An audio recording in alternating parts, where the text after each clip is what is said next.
سورہ فاتحہ کے فضائل ہم سن رہے تھے۔ علماء فرماتے ہیں سورہ فاتحہ سورہ مناجات ہے۔ سورہ مناجات کا معنی ہے آہستہ سے باتیں کرنا، دعا اور التجا کرنا۔ جب بندہ اللہ کی بارگاہ میں اس طرح دعا کرے جیسے وہ اللہ پاک سے باتیں کر رہا ہے تو اسے مناجات کہا جاتا ہے۔ اللہ پاک سے باتیں کرنا اسے مناجات کہا جاتا ہے۔ سورہ فاتحہ سورہ مناجات ہے۔ اس سورہ پاک کی ابتدائی آیات میں اللہ کی حمد و ثنا ہے، اس کے بعد بندوں کی طرف سے دعا مانگی گئی ہے۔ حضرت ابو ہریرہ رضی اللہ عنہ سے روایت ہے، رسول اکرم صلی اللہ علیہ وسلم نے فرمایا، اللہ پاک فرماتا ہے اس نماز کو یعنی سورہ فاتحہ کو میرے اور بندے کے درمیان آدھا آدھا تقسیم کیا گیا ہے۔ بندہ پڑھتا ہے الحمدللہ رب العالمین، سب تعریفیں اللہ کے لیے ہیں جو تمام جہان والوں کا پالنے والا ہے۔ اس کے جواب میں اللہ پاک فرماتا ہے میرے بندے نے میری حمد بیان کی۔ بندہ پڑھتا ہے الرحمن الرحیم، بہت مہربان رحمت والا۔ اللہ فرماتا ہے میرے بندے نے میری ثنا بیان کی۔ بندہ پڑھتا ہے مالک یوم الدین، جزا کے دن کا مالک۔ اللہ پاک فرماتا ہے میرے بندے نے میری بزرگی بیان کی۔ بندہ پڑھتا ہے ایاک نعبد و ایاک نستعین، ہم تیری ہی عبادت کرتے ہیں اور تجھ ہی سے مدد چاہتے ہیں۔ اللہ پاک فرماتا ہے یہ میرے اور میرے بندے کے درمیان برابر ہے کہ بندہ اللہ کی عبادت کرتا ہے، اللہ بندے کی مدد اور نصرت فرماتا ہے۔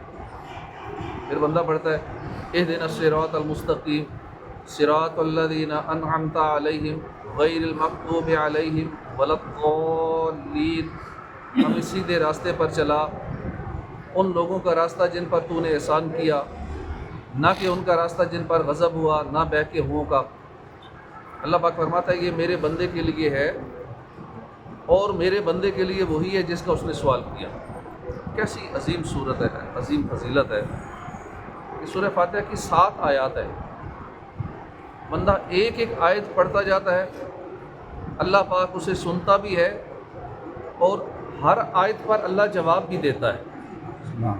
کیسی فضیلت ہے کہ ہر نماز کے اندر بندہ اللہ سے باتیں کر رہا ہے کہ ہر ایک آیت پڑھتا ہے اللہ اس کا جواب دیتا ہے، دوسری آیت پہ اللہ جواب دیتا ہے۔ علامہ ابن رجب حنبلی فرماتے ہیں کہ یہ یعنی بندے کا سورہ فاتحہ پڑھتے جانا اور پھر اللہ کا جواب عنایت فرماتے جانا، یہ سورہ فاتحہ کی خاص فضیلت ہے جو اس کے علاوہ کسی صورت میں نہیں ہے۔ یہ واحد صورت ہے کہ جس میں بندہ اللہ سے کلام کر رہا ہے، بندہ بات کرتا ہے اللہ جواب دیتا ہے، پھر اگلی بات پہ پھر جواب ملتا ہے۔ یہ واحد صورت ہے قرآن میں کہ جس میں یہ صورتحال ہوتی ہے۔ سورہ فاتحہ وہ عظیم صورت ہے کہ اس کی صرف 7 آیات میں پورے قرآن کا خلاصہ ہے۔ بلکہ حدیث پاک میں ہے کہ جس نے سورہ فاتحہ کی تلاوت کی وہ ایسے کہ جیسے اس نے تورات، زبور، انجیل اور قرآن پاک یعنی 4 آسمانی کتابوں کی تلاوت کر لی۔ امام حسن بصری سے روایت ہے اللہ پاک نے 104 صحیفے نازل فرمائے۔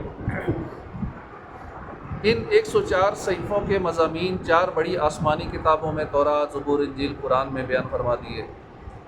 پھر تورات، زبور، انجیل کے سارے علوم قرآن مجید میں بیان فرما دیے۔ پورے قرآن مجید کے تمام علوم سورہ فاتحہ میں جمع فرما دیے۔ پس جس نے سورہ فاتحہ کی تفسیر کو سمجھ لیا اس نے گویا تمام آسمانی کتابوں کی تفسیر کو سمجھ لیا۔ اندازہ کیجئے کہ سورہ فاتحہ کیسی جامع صورت ہے۔ ان 7 مختصر آیات میں کتنے علوم کو جمع کر دیا گیا۔ اس لیے مولا علی فرماتے ہیں نا کہ اگر میں چاہوں تو سورہ فاتحہ کی تفسیر سے 70 اونٹ بھر دوں۔ سیدی اعلیٰ حضرت فرماتے ہیں نا ایک اونٹ کتنے من بوجھ اٹھاتا ہے اور ہر من میں کتنے ہزار اجزاء ہوتے ہیں، اس کا حساب لگایا جائے تو یہ تقریباً 25 لاکھ جلدیں بنتی ہیں 70 اونٹوں کی۔ یہ فقط سورہ فاتحہ کی تفسیر ہے، پھر باقی کلام عظیم کی کیا گنتی۔ حق تو یہی ہے کہ سورہ فاتحہ کے تمام علوم کو سمجھنا، انہیں بیان کرنا ہم جیسوں کی بس کی بات نہیں ہے۔ البتہ علماء کرام نے خوب غور و فکر کر کے قرآن و حدیث اور علم دین کی بڑی بڑی کتابوں کو سامنے رکھتے ہوئے سورہ فاتحہ کا ایک مرکزی مضمون بیان کیا ہے۔ وہ کیا ہے؟ وہ ہے مراقبۃ العباد لربہ، یعنی بندے کا اپنے رب کے لیے مراقبہ کرنا۔ یہ سورہ فاتحہ کا مرکزی مضمون ہے، یا یوں کہہ لیجیے کہ بنیادی طور پر سورہ فاتحہ میں جو چیزیں ہمیں سکھائی گئی ہیں وہ یہی مراقبہ ہے۔ اور مراقبہ کیا ہے؟ مراقبہ ایک تعلق کا نام ہے۔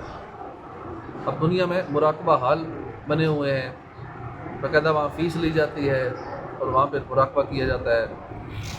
بندے کا اپنے رب کے ساتھ مضبوط ترین تعلق، اتنا مضبوط کہ بندے کا دل، دماغ، اس کی سوچیں، خیالات اور تمام تر توجہات ہر وقت اللہ پاک کی طرف رہیں۔ بندے کو ہر وقت یہ یقین ہو کہ میرا رب مجھے دیکھ رہا ہے اور وہ میرے ظاہر حال کو بھی جانتا ہے، میرے باطن کو بھی جانتا ہے۔ اسے مراقبۃ اللہ کہا جاتا ہے۔ امام کشیری نے مراقبہ کی ایک مثال کے ذریعے یوں وضاحت فرمائی ہے۔ فرماتے ایک بادشاہ تھا، اس کے چند غلام تھے۔ بادشاہ ان میں سے ایک غلام کے ساتھ خصوصی محبت کیا کرتا تھا۔ بظاہر اس میں کوئی ایسی خاص بات نہیں تھی، پھر بھی بادشاہ اسے بہت پسند کرتا تھا۔ دوسرے غلاموں کو یہ بات کھٹکتی تھی۔ ایک مرتبہ غلاموں نے ہمت کی اور بادشاہ سلامت کی خدمت میں عرض کاری دیا۔ بولے بادشاہ سلامت، اس غلام میں ایسی کون سی بات ہے؟ آپ اس پر بہت مہربان ہیں۔ بادشاہ نے سوال کا جواب نہ دیا بلکہ کہا کہ ہم ایک سفر درپیش ہے، تیاری کرو، ہم سفر پہ جا رہے ہیں۔ گھوڑے تیار کیے گئے، بادشاہ سلامت اپنے غلاموں کو ساتھ لے کر سفر پر روانہ ہو گئے۔ پہاڑی علاقے کا سفر تھا۔ کچھ دور جا کر ایک پہاڑ نظر آیا جو برف سے ڈھکا ہوا تھا۔ بادشاہ سلامت نے دور سے اس پہاڑ کو دیکھا، سر جھکا لیا۔ جیسے ہی بادشاہ نے سر جھکایا، وہ غلام جو بادشاہ کا منظور نظر تھا، اس نے گھوڑے کو ایڑ لگا دی، یعنی دوڑاتے ہوئے آگے گزر گیا۔ سب حیران تھے کہ آخر اسے کیا ہوا ہے، یہ کہاں جا رہا ہے۔ تھوڑی دیر کے بعد غلام واپس آیا، اس کے ہاتھ میں برف تھی۔ بادشاہ نے پوچھا تم یہ برف کیوں لائے؟ کہا بادشاہ سلامت، آپ نے اس برف والے پہاڑ کو دیکھا، پھر سر جھکا لیا۔ میں جانتا ہوں کہ آپ بلا وجہ ایسے نہیں کیا کرتے، بس میں سمجھ گیا کہ بادشاہ سلامت برف چاہتے ہیں۔ یہ سن کر بادشاہ نے اپنے غلاموں کو مخاطب کر کے فرمایا دیکھ لو، تم سب اپنے اپنے کاموں میں مصروف رہتے ہو، تمہاری توجہ اپنی جانب رہتی ہے، لیکن یہ جو میرا غلام ہے اس کی توجہ میری طرف رہتی ہے۔ میں کیا چاہتا ہوں، میں کیا دیکھ رہا ہوں، میں کیا کر رہا ہوں، میری نظر کدھر اٹھ رہی ہے، یہ اس پر توجہ رکھتا ہے۔ یہی وجہ ہے کہ میں اس غلام سے محبت کرتا ہوں۔ یہی مراقبہ ہے، یعنی بندے کی توجہ ہر وقت اللہ کی طرف رہے۔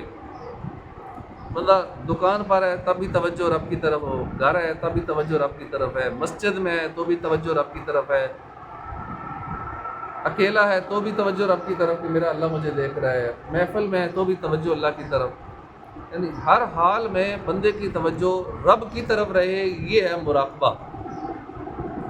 تو مراقبے کے لیے دو چیزوں کی ضرورت ہوتی ہے، بندے کا اپنے رب کو پہچاننا اور بندے کا اپنے آپ کو پہچاننا۔